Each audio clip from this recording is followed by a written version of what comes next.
First of all father of orientalism कौन सी? Sir William Jones. Introduction 'ਚ ਅਸੀਂ ਲਿਖਣਾ ਕਿ ओरिएंटलिज्म ਇੱਕ ਬੁੱਕ ਸੀ ਜਿਹੜੀ 1978 'ਚ ਪਬਲਿਸ਼ ਹੋਈ ਸੀ। ਲਿਖਣ ਵਾਲਾ ਕੌਣ ਸੀ? Edward sad.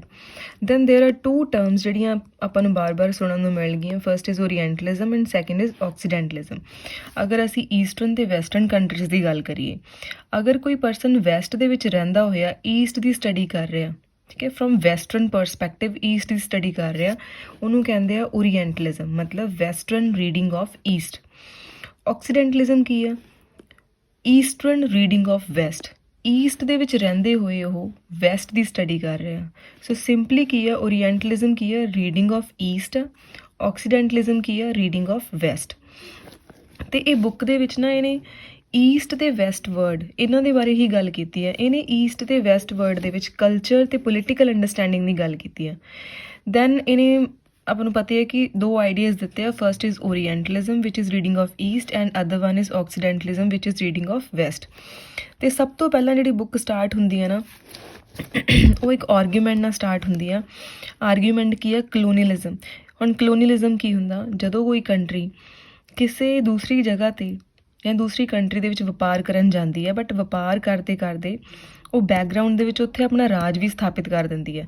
ਇਹਨੂੰ ਕਹਿੰਦੇ ਆ ਕਲੋਨੀਅਲਿਜ਼ਮ। ਬਟ ਇਸ ਬੁੱਕ ਦੇ ਅਕੋਰਡਿੰਗ ਕਲੋਨੀਅਲਿਜ਼ਮ ਕੀ ਸੀਗਾ?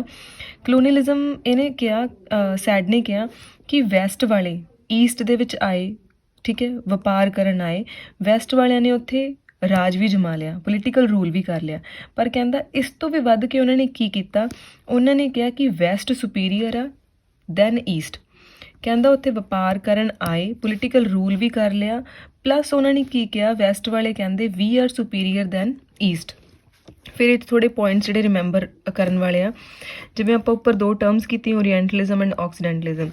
ਸਿਮਿਲਰਲੀ ओरिएंट ਵਰਡ ਜਿੱਥੇ ਵੀ ਆ ਗਿਆ, ਇਹਦਾ ਮਤਲਬ ਈਸਟ ਦੀ ਗੱਲ ਹੋ ਰਹੀ ਹੈ, ਈਸਟ ਦੇ ਵਿੱਚ ਈਸਟ ਏਸ਼ੀਆ ਦੀ ਗੱਲ ਹੋ ਰਹੀ ਹੈ, ਠੀਕ ਹੈ। ऑक्सीडेंट ਦਾ ਮਤਲਬ ਵੈਸਟ ਦੀ ਗੱਲ ਹੋ ਰਹੀ ਹੈ। Anything related to west is known as occident. West countries ਜਿਵੇਂ ਯੂਰਪ ਜਾਂ ਅਮੈਰੀਕਾ, ਜਿੱਥੇ ਇਹ ਕੰਟਰੀਜ਼ ਦੀ ਗੱਲ ਹੋ ਰਹੀ ਹੈ ਉੱਥੇ ऑक्सीडेंट ਵਰਡ ਆਊਗਾ, ਜਿੱਥੇ ਈਸਟ ਏਸ਼ੀਆ ਦੀ ਗੱਲ ਹੋ ਰਹੀ ਹੈ ਉੱਥੇ ओरिएंट ਵਰਡ ਆਊਗਾ। ਨਾਓ ਆਪਾਂ ਨੂੰ ਪਤਾ ਕਿ ओरिएंटलिज्म ਬੁੱਕ ਐਡਵਰਡ ਸੈਡ ਨੇ ਲਿਖੀ ਸੀ 1978 ਦੇ ਵਿੱਚ। ਇਹ ਬੁੱਕ ਦੇ ਨਾ 3 ਪਾਰਟਸ ਨੇ। First is scope of orientalism, second is orientalist structures and restructures, and third one is orientalism now. ਸਾਰਾ ਜਿਹੜਾ ਵੀ ਆਪਾਂ ਇਹਦੇ ਵਿੱਚ ਲਿਖਣਾ ਕੁਐਸਚਨ ਦੇ ਵਿੱਚ, ਉਹ ਆ 3 ਆਸਪੈਕਟਸ ਬਾਰੇ ਲਿਖਣਾ, ਕਿਉਂਕਿ ਬੁੱਕ ਦੇ 3 ਪਾਰਟ ਨੇ ਇਹ। Now come to first part, scope of orientalism.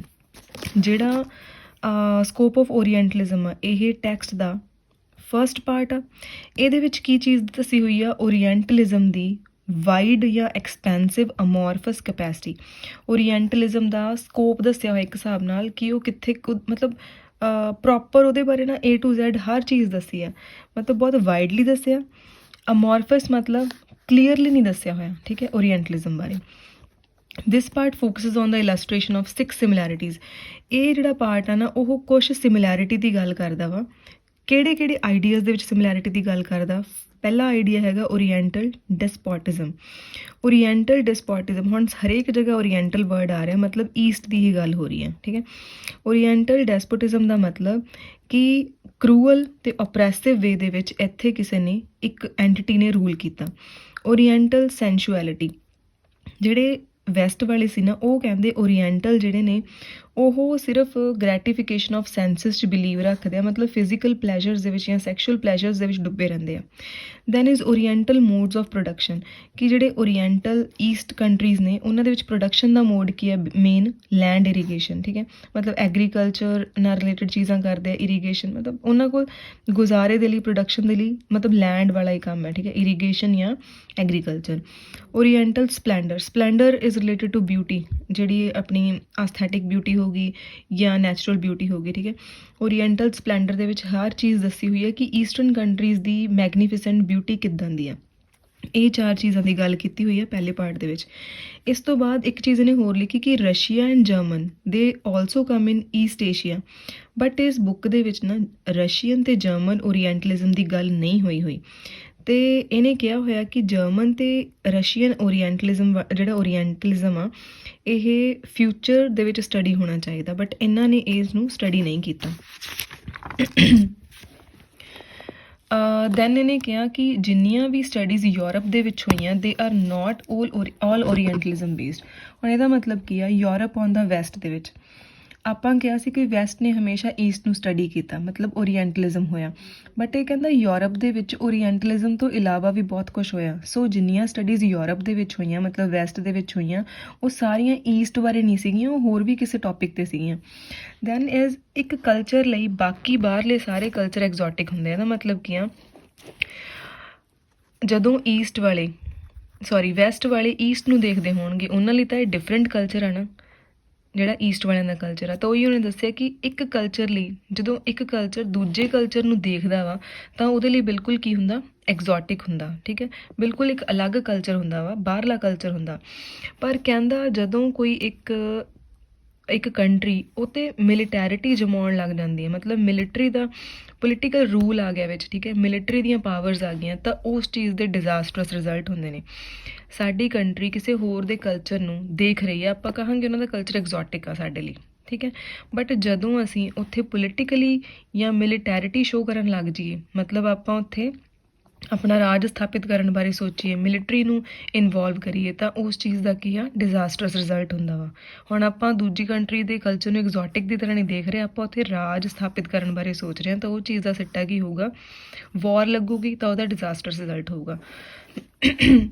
ਉਸ ਫਸਟ ਪਾਰਟ ਦੇ ਵਿੱਚ ਇੱਕ ਇਹਨੇ ਹੋਰ ਕੀ ਕਿਹਾ ਕਿ ਜਿਹੜੇ ਵੈਸਟਰਨ ਸੀ ਨਾ, ਵੈਸਟਰਨ ਕੰਟਰੀਜ਼ ਵਾਲੇ ਯੂਰੋਪੀਅਨਸ ਹੋ ਗਏ, ਲਾਈਕ ਚੌਸਰ, ਸ਼ੇਕਸਪੀਅਰ, ਕਹਿੰਦਾ ਇਹ ਲੋਕਾਂ ਨੇ ਆਪਣੇ ਟੈਕਸਟ ਦੇ ਵਿੱਚ, ਠੀਕ ਹੈ, ਜਿਹੜੀ ਕਮੈਂਟਰੀ ਦਿੱਤੀ ਆ, ਲਿਖਿਆ ਵਾ ਹਿਸਟਰੀ ਬਾਰੇ, ਇਹਨਾਂ ਨੇ ਓਰੀਐਂਟ ਨੂੰ, ਮਤਲਬ ਈਸਟਰਨ ਲੋਕਾਂ ਨੂੰ ਬਹੁਤ ਇਨਫੀਰੀਅਰ ਦੱਸਿਆ। ਅਤੇ ਅਦਰ ਮਤਲਬ ਹੁੰਦਾ ਜਦੋਂ ਆਪਾਂ ਭੇਦਭਾਵ ਦੀ ਤਰ੍ਹਾਂ ਕਿਸੇ ਨਾਲ ਗੱਲ ਕਰਦੇ ਨਾ, ਉਹਨੂੰ ਆਪਾਂ ਅਦਰ ਕਹਿ ਦਿੰਦੇ ਹਾਂ, ਠੀਕ ਹੈ। ਇਨਫੀਰੀਅਰ ਜਾਂ ਅਦਰ ਕਿਹਾ ਇਹਨਾਂ ਦੋਨਾਂ ਨੇ, ਕਿਉਂਕਿ ਇਹ ਵੈਸਟਰਨ ਸੀਗੇ। ਇਹ ਸੀਗਾ ਫਸਟ ਪਾਰਟ। ਸੈਕਿੰਡ ਕੰਮ ਓਰੀਐਂਟਲਿਸਟ ਸਟਰਕਚਰ ਐਂਡ ਰੀਸਟਰਕਚਰ। ਹੁਣ ਬੁੱਕ ਦਾ ਸੈਕਿੰਡ ਸੈਕਸ਼ਨ ਆ ਓਰੀਐਂਟਲਿਸਟ ਸਟਰਕਚਰਸ ਐਂਡ ਰੀਸਟਰਕਚਰਸ। ਇਹਦੇ ਵਿੱਚ ਕੀ ਦੱਸਿਆ ਹੋਇਆ, ਇਹ ਕਹਿੰਦਾ 19ਵੀਂ ਸੈਂਚੁਰੀ ਦੇ ਜਿਹੜੇ ਫਿਲੋਸਫਰ ਸੀਗੇ, ਹਿਸਟੋਰੀਕਲ ਕ੍ਰੀਏਟਿਵ ਰਾਈਟਰ ਸੀ ਨਾ, ਉਹਨਾਂ ਨੇ ਕੀ ਕੀਤਾ, ਉਹਨਾਂ ਨੇ ਓਰੀਐਂਟ ਵਰਡ ਨੂੰ ਕੰਸਟਰਕਟ ਕੀਤਾ। ਇਹਦਾ ਮਤਲਬ ਕੀ ਆ, 19ਵੀਂ ਸੈਂਚੁਰੀ ਦੇ ਜਿਹੜੇ ਵੈਸਟ ਦੇ philosopher, historical writer, creative writer ਸੀਗੇ ਵੈਸਟ ਵਾਲੇ, ਉਹਨਾਂ ਨੇ ਈਸਟ ਨੂੰ ਆਪਣੇ ਪੁਆਇੰਟ ਆਫ ਵਿਊ ਦੇ ਨਾਲ ਕੰਸਟਰਕਟ ਕੀਤਾ। ਇਹ ਕਿਵੇਂ ਕੰਸਟਰਕਟ ਕਰ ਸਕਦੇ ਆ, ਇਹਨਾਂ ਨੇ ਕੁਛ ਲਿਖਿਆ ਹੋਊਗਾ, ਬੁੱਕਸ ਲਿਖੀਆਂ, ਠੀਕ ਹੈ, ਉਹਦੇ ਵਿੱਚ ਇਹਨਾਂ ਨੇ ਈਸਟ ਵਾਲਿਆਂ ਨੂੰ ਆਪਣੇ ਅਕੋਰਡਿੰਗ ਜਿਵੇਂ ਇਹ ਸਮਝਦੇ ਸੀ ਉਵੇਂ ਦਿਖਾਇਆ। ਹੁਣ ਇੱਥੇ ਐਡਵਰਡ ਵਿਲੀਅਮ ਲੇਨ ਦੀ ਐਗਜ਼ਾਮਪਲ ਹੈ ਕਿ ਉਹਨੇ ਨਾ ਇਜਿਪਟ ਦੇ ਵਿੱਚ ਕਾਫੀ ਸਾਲ, 2-3 ਸਾਲ ਰਿਹਾ ਉਹ ਇਜਿਪਟ ਔਨ ਦਾ ਵੈਸਟ ਦੇ ਵਿੱਚ। ਹੁਣ ਜਦੋਂ ਇਹ ਇੱਥੇ ਰਿਹਾ ਹੋਊਗਾ, ਇਹਨੇ ਇੱਕ ਬੁੱਕ ਲਿਖੀ manners and customs of modern Egyptians, ਠੀਕ ਹੈ, ਵੈਸਟ ਦੇ ਵਿੱਚ ਰਿਹਾ, ਇਹਨੇ ਬੁੱਕ ਲਿਖਤੀ। ਅਤੇ ਉਹੀ ਬੁੱਕ ਕੀ ਆ, ਜਿੰਨੇ ਵੀ ਈਸਟ ਦੇ ਟਰੈਵਲਰ ਸੀਗੇ ਸਾਰੇ ਉਹ ਬੁੱਕ ਪੜ੍ਹਨ ਲੱਗ ਗਏ। ਉਹਨਾਂ ਨੇ ਉਸ ਅਕੋਰਡਿੰਗ ਹੀ ਵੈਸਟ ਨੂੰ ਆਪਣੇ ਮਾਈਂਡ ਦੇ ਵਿੱਚ ਬਣਾ ਲਿਆ ਕਿ ਇੱਦਾਂ ਦਾ ਆ, ਠੀਕ ਹੈ। ਮਤਲਬ orientalism discourses of west over the east was pass down. ਹੁਣ ਇਹ ਚੀਜ਼ ਆਪਾਂ ਹੋਰ ਕਿਵੇਂ ਸਮਝ ਸਕਦੇ ਹਾਂ, ਮੰਨ ਲਓ ਆਪਣੀ ਕੰਟਰੀ ਜਿਵੇਂ ਇੰਡੀਆ ਵਾ, ਠੀਕ ਹੈ, ਕੋਈ ਸ਼੍ਰੀਲੰਕਨ ਜਿਹੜਾ ਵਾ ਉਹ ਇੰਡੀਆ ਆਇਆ, ਇੰਡੀਆ ਦੇ ਵਿੱਚ ਥੋੜ੍ਹਾ ਟਾਈਮ ਰਿਹਾ, ਉਹਨੇ ਇੰਡੀਆ ਬਾਰੇ ਬੁੱਕ ਲਿਖਤੀ ਅਤੇ ਬੁੱਕ ਦੇ ਵਿੱਚ ਉਹਨੇ ਸਿਰਫ ਨੈਗੇਟਿਵ ਚੀਜ਼ਾਂ ਲਿਖਤੀਆਂ। ਜਦੋਂ ਉਹ ਵਾਪਸ ਗਿਆ, ਜਿਹੜੇ ਸ਼੍ਰੀਲੰਕਨ ਟਰੈਵਲਰ ਸੀਗੇ ਜਿਨ੍ਹਾਂ ਨੇ ਇੰਡੀਆ ਵਿਜ਼ਿਟ ਕਰਨਾ ਸੀ ਹਜੇ, ਉਹਨਾਂ ਨੇ ਉਹੀ ਬੁੱਕ ਪੜ੍ਹ ਕੇ ਇੰਡੀਆ ਬਾਰੇ ਇੱਕ ਪੁਆਇੰਟ ਆਫ ਵਿਊ ਬਣਾ ਲਿਆ। ਸੇਮ ਚੀਜ਼ ਹੋਈ ਇੱਥੇ ਕਿ ਇਹਦੀ ਬੁੱਕ ਜਿਹੜੀ ਲਿਖੀ ਸੀ ਵੈਸਟ ਬਾਰੇ, ਈਸਟ ਵਾਲਿਆਂ ਨੇ ਟਰੈਵਲ ਕਰਨ ਤੋਂ ਬਿਨਾਂ ਹੀ ਆਪਦੇ ਮਾਈਂਡ ਦੇ ਵਿੱਚ ਵੈਸਟ ਦਾ ਐਵੇਂ ਦਾ ਇੱਕ ਸੀਨ ਬਣਾ ਲਿਆ ਕਿ ਐਵੇਂ ਦਾ ਹੋਊਗਾ, ਠੀਕ ਹੈ। ਦੂਜੇ ਦੇ ਵਿੱਚ ਇਹੀ ਆ ਕਿ ਓਰੀਐਂਟਲ ਜਿਹੜਾ ਸੀਗਾ ਉਹਦਾ ਜਿਹੜਾ ਐਕਚੁਅਲ ਸਟਰਕਚਰ ਸੀ ਨਾ, ਉਹ ਨਹੀਂ ਸ਼ੋਅ ਹੋਇਆ, ਰੀਸਟਰਕਚਰ ਹੋਈ ਗਿਆ, ਕਿਉਂਕਿ ਲੋਕ ਦੋਨੋਂ ਪਾਸੇ ਵਿਜ਼ਿਟ ਕਰਦੇ ਸੀਗੇ ਅਤੇ ਆਪਦੇ ਪੁਆਇੰਟ ਆਫ ਵਿਊ ਦੇ ਨਾਲ ਬਾਕੀ ਲੋਕਾਂ ਨੂੰ ਉਹੀ ਚੀਜ਼ ਦਿਖਾਉਂਦੇ ਰਹਿੰਦੇ ਸੀਗੇ। Then is orientalism now. Third section ਆ ਜਿਹੜਾ ਬੁੱਕ ਦਾ, ਉਹ ਹੈਗਾ ਓਰੀਐਂਟਲਿਜ਼ਮ ਨਾਓ। ਹੁਣ ਇਹ ਬੁੱਕ ਲਿਖੀ ਗਈ ਸੀ 1978 ਦੇ ਵਿੱਚ, ਤਾਂ ਇਹੀ ਡੇਟ ਤੱਕ ਜਿਹੜਾ ਹਿਸਟਰੀ ਸੀਗੀ ਸਾਰੀ ਉਹ 'ਚ ਲਿਖੀ ਹੋਈ ਸੀਗੀ। ਇੱਕ ਇਹਦੇ ਵਿੱਚ ਹੋਰ ਚੀਜ਼ ਲਿਖੀ ਹੋਈ ਆ ਕਿ ਜਦੋਂ ਅਰਬ ਕੰਟਰੀਜ਼ ਦੇ ਵਿੱਚ ਆਇਲ ਡਿਸਕਵਰ ਹੋਇਆ ਨਾ, ਤਾਂ ਹੁਣ ਜਿਹੜੀ ਕੰਟਰੀ ਦੇ ਵਿੱਚ ਆਇਲ ਡਿਸਕਵਰ ਹੋਇਆ, ਓਬਵੀਅਸਲੀ ਉਹ ਪਾਵਰਫੁਲ ਹੋ ਜੂਗੀ, ਠੀਕ ਹੈ, ਉਹ ਹੋਰਾਂ ਨੂੰ ਲਾਈਕ ਆਇਲ ਦਊਗੀ, ਜਿਹੜੀਆਂ ਕੰਟਰੀਜ਼ ਨੂੰ ਆਇਲ ਦਊਗੀ ਉਹਨਾਂ ਦੇ ਵਿੱਚ ਆਪਸ ਦੇ ਵਿੱਚ ਜਿਹੜੀਆਂ ਮਤਲਬ ਸ਼ੇਅਰਿੰਗ ਹੋਊਗੀ, ਠੀਕ ਹੈ, ਇਕੋਨਮੀ ਦੀ ਜਾਂ ਹੋਰ ਚੀਜ਼ਾਂ ਦੀ। ਤਾਂ ਉਹ ਕਹਿੰਦਾ ਕਿ ਅਰਬ ਦੇ ਵਿੱਚ ਆਇਲ ਡਿਸਕਵਰ ਹੋ ਗਿਆ, ਜਿਹੜੀ ਪਾਵਰ ਸੀਗੀ, ਠੀਕ ਹੈ। ਉਹਨਾਂ ਸਮਿਆਂ ਦੇ ਵਿੱਚ ਇੰਗਲੈਂਡ ਤੋਂ ਫਰਾਂਸ 'ਚ ਗਈ, ਫਰਾਂਸ ਤੋਂ US ਦੇ ਵਿੱਚ ਗਈ, ਤਾਂ ਬਹੁਤ ਸਾਰੇ ਇਵੈਂਟ ਜਿਹੜੇ ਆ ਉਹ ਹੋਏ। ਇਹਨਾਂ ਇਵੈਂਟਸ ਕਰਕੇ ਕੀ ਹੈ, ਲੋਕ ਇੱਕ ਤੋਂ ਦੂਜੀ ਜਗ੍ਹਾ ਮੂਵ ਹੋਏ ਹੋਣਗੇ, ਠੀਕ ਹੈ। ਕੰਟਰੀਜ਼ ਦੇ ਵਿੱਚ ਇੰਨਾ ਕੁਛ ਚੇਂਜ ਹੋਇਆ ਤਾਂ ਲੋਕ ਵੀ ਇੱਕ ਜਗ੍ਹਾ ਤੋਂ ਦੂਜੀ ਜਗ੍ਹਾ ਮੂਵ ਹੋਏ, ਜਿਹਦੇ ਕਰਕੇ ਜਿਹੜੇ ਓਰੀਐਂਟ ਦੇ ਨੋਸ਼ਨ ਸੀਗੇ, ਮਤਲਬ ਓਰੀਐਂਟ ਦੇ ਅਸਲ ਮੀਨਿੰਗ ਸੀਗੇ, ਉਹ ਵੀ ਤਾਂ ਟਰਾਂਸਲੇਟ ਹੋਏ। ਜਿਵੇਂ ਇੱਥੇ ਇੱਕ ਹੋਰ ਐਗਜ਼ਾਮਪਲ ਹੈ, ਕੋਈ US ਦਾ ਜਿਹੜਾ ਸਟੂਡੈਂਟ ਸੀਗਾ, ਠੀਕ ਹੈ, ਉਹਨੇ ਅਰਬ ਕੰਟਰੀ ਵਿਜ਼ਿਟ ਕੀਤੀ, ਜਾਂ ਮੰਨ ਲਓ ਅਰੇਬੀਅਨ ਸਟੂਡੈਂਟ ਸੀਗਾ, ਉਹਨੇ US ਵਿਜ਼ਿਟ ਕੀਤਾ, ਠੀਕ ਹੈ। ਹੁਣ ਅਰਬ ਵੈਸਟ ਦੇ ਵਿੱਚ ਆ, US ਈਸਟ ਦੇ ਵਿੱਚ ਆ, ਵੈਸਟ ਵਾਲਾ ਈਸਟ 'ਚ ਗਿਆ, ਅਤੇ ਜਦੋਂ ਉੱਥੋਂ ਵਾਪਸ ਆਇਆ, ਉਹ ਆਪਣੀ ਕੰਟਰੀ ਦਾ ਇੱਕ ਰੀਟਰਾਂਸਲੇਟਡ ਨੋਸ਼ਨ ਲੈ ਕੇ ਆਇਆ ਨਾ, ਉਹ ਇੱਥੇ ਰਿਹਾ, ਇੱਥੇ ਦੇ ਲੋਕਾਂ ਨੇ ਇਹਦੇ ਨਾਲ ਡੀਲਿੰਗ ਕੀਤੀ, ਠੀਕ ਹੈ। ਇਹਨਾਂ ਨੇ ਵੀ ਇਹਦੇ ਬਾਰੇ ਨਵੀਆਂ ਚੀਜ਼ਾਂ ਸਿੱਖੀਆਂ, ਅਤੇ ਇਹ ਵੀ ਇਹਨਾਂ ਦੀਆਂ ਨਵੀਆਂ ਚੀਜ਼ਾਂ ਸਿੱਖ ਕੇ ਗਿਆ, ਅਤੇ ਆਪਣਾ ਇੱਕ ਟਰਾਂਸਲੇਟਡ ਨੋਸ਼ਨ ਲੈ ਕੇ ਗਿਆ। ਉਹੀ ਹੈ ਕਿ ਜਦੋਂ ਦੋ ਅਲੱਗ-ਅਲੱਗ ਕੰਟਰੀਜ਼ ਦੇ ਲੋਕ ਇੱਕ ਦੂਜੀ ਕੰਟਰੀ 'ਚ ਜਾਂਦੇ ਨੇ, ਆਪਣਾ ਕਲਚਰ ਉੱਥੇ ਸਿਖਾ ਕੇ ਆਉਂਦੇ ਆ, ਉਹਨਾਂ ਦਾ ਕਲਚਰ ਨਾਲ ਲੈ ਕੇ ਜਾਂਦੇ ਨੇ, ਠੀਕ ਹੈ।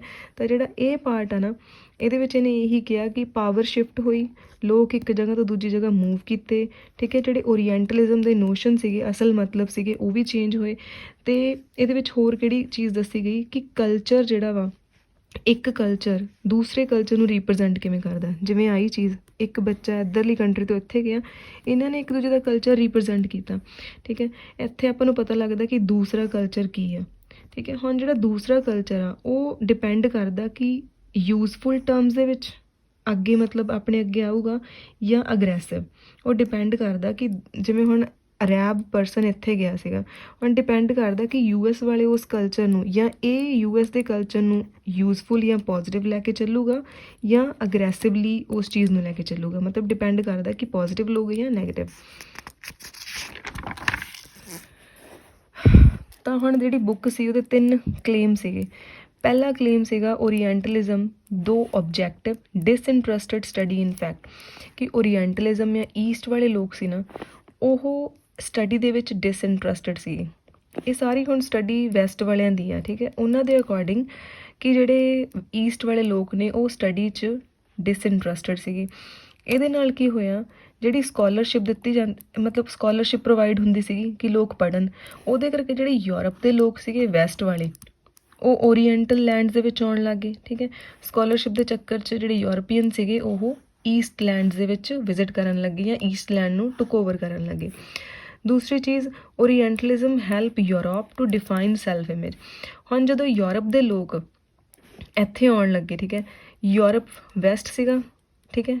ਜਦੋਂ ਯੂਰਪ ਵਾਲੇ ਲੋਕ ਈਸਟ ਦੇ ਵਿੱਚ ਆਉਣ ਲੱਗੇ, ਉਹਨਾਂ ਨੇ ਕੀ ਕਿਹਾ, ਆਪਦੇ ਆਪ ਨੂੰ ਸੁਪੀਰੀਅਰ ਕਹਿਣ ਲੱਗ ਗਏ ਕਿ ਅਸੀਂ ਰੈਸ਼ਨਲ ਹਾਂ, ਡੈਵਲਪ ਹਾਂ, ਹਿਊਮੇਨ ਆ, ਸੁਪੀਰੀਅਰ ਆ, ਠੀਕ ਹੈ। ਇਹਨਾਂ ਨੇ ਆਪਦੇ ਆਪ ਨੂੰ ਵਧੀਆ ਦਿਖਾਇਆ, ਅਤੇ ਜਿਹੜੇ ਦੂਸਰੇ ਓਰੀਐਂਟ ਸੀਗੇ ਈਸਟ ਵਾਲੇ, ਉਹਨਾਂ ਨੂੰ ਇਹਨਾਂ ਨੇ ਅੰਡਰ ਡਿਵੈਲਪਡ, ਐਬਰੈਂਟ, ਇਨਫੀਰੀਅਰ ਦਿਖਾਇਆ, ਠੀਕ ਹੈ। ਮਤਲਬ ਇਹਨਾਂ ਨੇ ਆਪਦੇ ਆਪ ਨੂੰ ਵਧੀਆ ਦਿਖਾ ਲਿਆ, ਯੂਰਪ ਨੇ, ਵੈਸਟ ਕੰਟਰੀਜ਼ ਨੇ, ਠੀਕ ਹੈ। ਆਪਣੀ ਸੈਲਫ ਇਮੇਜ ਵਧੀਆ ਬਣਾ ਲਈ, ਅਤੇ ਦੂਸਰਿਆਂ ਨੂੰ ਕੀ ਆ, ਨੈਗੇਟਿਵ ਬਣਾਤਾ ਹਰ ਪਾਸਿਓਂ। ਥਰਡ ਹੈਗਾ, orientalism has produced false description of Arabs and Islamic culture. ਹੁਣ ਓਰੀਐਂਟਲਿਜ਼ਮ ਦੇ ਨਾਲ, ਕਿਉਂਕਿ ਈਸਟ ਕੰਟਰੀਜ਼ ਦੇ ਵਿੱਚ ਅਰੈਬਸ ਅਤੇ ਇਸਲਾਮਿਕਸ ਵੀ ਰਹਿੰਦੇ ਸੀਗੇ, ਠੀਕ ਹੈ, ਇਸਲਾਮਿਕ ਕਲਚਰ ਸੀਗਾ, ਅਰੇਬੀਅਨ ਕਲਚਰ ਸੀਗਾ, ਤਾਂ ਵੈਸਟ ਵਾਲਿਆਂ ਨੇ ਇੱਥੇ ਆ ਕੇ ਉਹਦੀ ਵੀ ਫਾਲਸ ਡਿਸਕ੍ਰਿਪਸ਼ਨ ਦਿੱਤੀ, ਠੀਕ ਹੈ। ਇਹਨਾਂ ਦੇ ਧਰਮ ਬਾਰੇ ਬੁੱਕਸ ਲਿਖੀਆਂ, ਉਹਦੇ ਵਿੱਚ ਨੈਗੇਟਿਵ ਚੀਜ਼ਾਂ ਲਿਖੀਆਂ, ਜਾਂ ਇਹਨਾਂ ਦੀ ਇਮੇਜ ਨੂੰ ਕਿਸੇ ਹੋਰ ਤਰੀਕੇ ਨਾਲ ਦਿਖਾਇਆ। ਉਹਦੇ ਕਰਕੇ ਇਸਲਾਮ ਕਲਚਰ ਅਤੇ ਅਰੇਬੀਅਨ ਕਲਚਰ ਦੀ ਇੱਕ ਫਾਲਸ ਡਿਸਕ੍ਰਿਪਸ਼ਨ ਅੱਗੇ ਆਈ। ਇਹਦੇ 3 ਕਲੇਮ ਸੀਗੇ। ਇੱਕ ਇੱਥੇ ਛੋਟੀ ਜਿਹੀ ਡੈਫੀਨੇਸ਼ਨ ਹੈ ਕਿ ਇੱਕ ਹੁੰਦਾ ਲੇਟੈਂਟ ਓਰੀਐਂਟਲਿਜ਼ਮ, ਇੱਕ ਹੁੰਦਾ ਮੈਨੀਫੈਸਟ ਓਰੀਐਂਟਲਿਜ਼ਮ। ਲੇਟੈਂਟ ਓਰੀਐਂਟਲਿਜ਼ਮ ਦਾ ਮਤਲਬ ਸਿਰਫ ਆਈਡੀਓਲੋਜੀ ਨਾਲ ਰਿਲੇਟਡ ਆ, ਕਿ ਕਿਸੇ ਪਰਟੀਕੂਲਰ ਏਰੀਆ ਦੇ ਆਈਡੀਆਜ਼ ਕਿਵੇਂ ਦੇ ਨੇ, ਠੀਕ ਹੈ। ਇਹ ਇੱਕ ਅਨਕੌਂਸ਼ੀਅਸ ਅਜ਼ੰਪਸ਼ਨ ਆ ਕਿਸੇ ਜਗ੍ਹਾ ਦੇ ਬਾਰੇ। ਹੁਣ ਲੇਟੈਂਟ ਓਰੀਐਂਟਲਿਜ਼ਮ ਮਤਲਬ ਵੈਸਟ ਵਾਲੇ ਕਦੇ ਵੀ ਈਸਟ ਦੇ ਵਿੱਚ ਨਹੀਂ ਆਏ, ਉਹਨਾਂ ਨੇ ਆਪਣੀ ਕੰਟਰੀ ਦੇ ਵਿੱਚ ਬੈਠੇ ਬੈਠੇ ਇਹ ਸੋਚ ਲਿਆ ਵੀ ਈਸਟ ਵਾਲੇ ਸੈਪਰੇਟ ਨੇ, ਇਸੈਂਟਰਿਕ ਨੇ, ਠੀਕ ਹੈ, ਅਜੀਬ ਨੇ, ਬਹੁਤ ਬੈਕਵਰਡ ਨੇ, ਸਾਇਲੈਂਟ ਨੇ, ਜਾਂ ਪੈਸਿਵ ਨੇ। ਉਹਨਾਂ ਨੇ ਡੀਲ ਨਹੀਂ ਕੀਤਾ, ਸਿਰਫ ਉੱਥੇ ਬੈਠੇ ਬਿਠਾਏ, ਬਿਨਾਂ ਵਿਜ਼ਿਟ ਕੀਤੇ ਉਹਨਾਂ ਬਾਰੇ ਇੱਕ ਮਾਈਂਡ ਸੈੱਟ ਬਣਾ ਲਿਆ। ਜਿਹੜਾ ਇੱਦਾਂ ਦਾ ਓਰੀਐਂਟਲਿਜ਼ਮ ਆ, ਬਿਨਾਂ ਡੀਲਿੰਗ ਤੋਂ ਸਿਰਫ ਆਈਡੀਆਜ਼ ਅਨਕੌਂਸ਼ੀਅਸਲੀ ਆਪਾਂ ਅਜ਼ਿਊਮ ਕਰ ਲਏ, that is known as latent orientalism. Manifest is totally opposite to it. Manifest orientalism ਕੀ ਆ, ਪੋਲੀਟੀਕਲ ਆਸਪੈਕਟਸ ਦੱਸਦਾ। ਜਦੋਂ ਆਪਾਂ ਕਿਸੇ ਨਾਲ ਰੀਅਲ ਵਰਲਡ ਦੇ ਵਿੱਚ ਇੰਟਰੈਕਸ਼ਨ ਕਰਦੇ ਹਾਂ, ਠੀਕ ਹੈ, ਜਦੋਂ ਵੈਸਟ ਵਾਲਿਆਂ ਨੇ ਈਸਟ ਵਾਲਿਆਂ ਨਾਲ ਇੰਟਰੈਕਸ਼ਨ ਕੀਤੀ, ਫਿਰ ਉਹਨਾਂ ਨੂੰ ਪਤਾ ਲੱਗਿਆ ਕਿ ਈਸਟ ਵਾਲੇ ਇੰਨੇ ਵੀ ਸੈਪਰੇਟ ਇਸੈਂਟਰਿਕ ਜਾਂ ਬੈਕਵਰਡ ਨਹੀਂ ਹੈਗੇ, ਬਲਕਿ ਚੰਗੇ ਨੇ। ਜਦੋਂ ਐਕਚੁਅਲ ਡੀਲਿੰਗ ਦੇ ਨਾਲ ਆਪਾਂ ਕਿਸੇ ਬਾਰੇ ਕੋਈ ਮਾਈਂਡਸੈਟ ਬਣਾਈਏ, that is known as manifest orientalism. Other or alter ego, other or alter ego ਕੀ ਹੁੰਦੀ ਆ ਕਿ ਇਹ ਜਿਵੇਂ ਆਪਾਂ ਗੱਲ ਕੀਤੀ ਸੀ ਕਿ ਵੈਸਟ ਵਾਲੇ ਈਸਟ ਵਾਲਿਆਂ ਨੂੰ ਇਨਫੀਰੀਅਰ ਸਮਝਦੇ ਸੀਗੇ, ਠੀਕ ਹੈ। ਤਾਂ ਮਤਲਬ ਨੋਰਮਲੀ ਵੀ ਇੱਦਾਂ ਹੁੰਦਾ ਕਿ ਜਦੋਂ ਦੋ ਪਰਸਨ ਹੁੰਦੇ ਆ, ਠੀਕ ਹੈ, ਇਕੁਅਲੀ ਆਪਾਂ ਕਹਿ ਦਈਏ ਕੰਪੀਟੈਂਟ ਹੁੰਦੇ ਆ, ਇਕੁਅਲੀ ਵਧੀਆ ਹੁੰਦੇ ਆ, ਤਾਂ ਇੱਕ ਪਰਸਨ ਦੂਸਰੇ ਪਰਸਨ ਨੂੰ ਨੀਵਾਂ ਦਿਖਾਉਣ ਲਈ ਆਪਦੇ ਆਪ ਨੂੰ ਬਹੁਤ ਪਹਿਲਾਂ ਹੀ ਵਧੀਆ ਦਿਖਾ ਦਿੰਦਾ ਕਿ ਮੈਨੂੰ ਦੂਸਰੇ ਪਰਸਨ ਬਾਰੇ ਗਲਤ ਕਹਿਣ ਦੀ ਲੋੜ ਹੀ ਨਾ ਪਵੇ, ਮੈਂ ਹੀ ਦਿਖਾਂ ਬਸ। ਉਹੀ ਅਦਰ ਜਾਂ ਆਲਟਰ ਈਗੋ ਹੁੰਦੀ ਆ। ਮਤਲਬ ਵੈਸਟ ਜਾਂ ਯੂਰਪ ਵਾਲੇ ਆਪਣੀ ਇਮੇਜ ਬਣਾ ਰਹੇ ਸੀ, ਤਾਂ ਉਸ ਚੱਕਰ ਦੇ ਵਿੱਚ ਉਹਨਾਂ ਨੇ ਈਸਟ ਵਾਲਿਆਂ ਨੂੰ, ਠੀਕ ਹੈ, ਈਸਟ ਵਾਲਿਆਂ ਨੂੰ ਇੱਕ ਆਲਟਰ ਈਗੋ ਜਾਂ ਅਦਰ ਦੇ ਰੂਪ ਵਿੱਚ ਵੇਖਿਆ। ਉਹਨਾਂ ਨੂੰ ਕਿਸੇ ਆਲਟਰ ਈਗੋ ਜਾਂ ਅਦਰ ਦੇ ਰੂਪ ਵਿੱਚ ਵੇਖਿਆ ਅਤੇ ਉਹਨਾਂ ਨੂੰ ਇਨਫੀਰੀਅਰ ਦਿਖਾਇਆ। ਇਹ ਨੋਰਮਲੀ ਕੰਟਰੀਜ਼ ਦੇ ਵਿੱਚ ਹੁੰਦਾ ਕਿ ਅਗਰ ਦੋ ਕੰਟਰੀਜ਼ ਨੇ, ਇੱਕ ਕੰਟਰੀ ਆਪਦੀ ਸੈਲਫ ਇਮੇਜ ਵਧੀਆ ਬਣਾ ਲੈਂਦੀ ਹੈ, ਇਹਨੂੰ ਇਨਫੀਰੀਅਰ ਸ਼ੋਅ ਕਰ ਦਿੰਦੀ ਹੈ। ਇਨਫੀਰੀਅਰ ਕਿਉਂ ਸ਼ੋਅ ਕਰਦੀ ਹੈ? ਕਿਉਂਕਿ ਇਹ ਇਸ ਕੰਟਰੀ ਨੂੰ ਐਜ਼ ਅ ਆਲਟਰ ਈਗੋ ਦੇ ਰੂਪ ਵਿੱਚ ਵੇਖਦੇ ਨੇ ਜਾਂ ਅਦਰ ਦੇ ਰੂਪ ਵਿੱਚ ਵੇਖਦੇ ਆ। ਅਗਰ ਅਦਰ ਦੇ ਰੂਪ ਵਿੱਚ ਨਾ ਵੇਖਦੇ ਹੋਣ ਫਿਰ ਇਹਨੂੰ ਇਨਫੀਰੀਅਰ ਸ਼ੋਅ ਨਾ ਕਰਨ। ਬਟ ਆਲਟਰ ਈਗੋ ਜਾਂ ਈਗੋ ਕੀ ਹੈ? ਜਦੋਂ ਆਪਾਂ ਇਹਨੂੰ ਇਨਫੀਰੀਅਰ ਸ਼ੋਅ ਕਰਦੇ ਹਾਂ, we see this thing as our alter ego or other. So that's all. Thank you.